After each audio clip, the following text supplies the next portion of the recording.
How Yiddish sounds to a non-Yiddish speaker. Ever wondered how your language might sound if someone doesn't understand a word? Let's take a listen and see.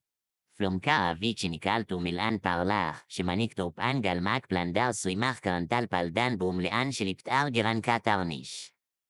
Shamal kapa migzom plan tu pik brak lian formipachilan ganzom prata mikalkiran fil sinakalangal maf pasten zimirton kal plamatarnik za shampealkaran aktik pronama. Vavaltalkan kel plumitaw pachtik girantaw flamplanton kanzalmik zumalkan tof. No, this isn't what real Yiddish sounds like. Because it's not Yiddish, it's just gibberish like my channel name suggests. But there will always be some who miss the point and comment that's not what Yiddish sounds like. All because they didn't get the joke. Your comments make me feel like I can predict them. Follow me if you want to hear SpongeBob obliterate more languages in hilarious gibberish.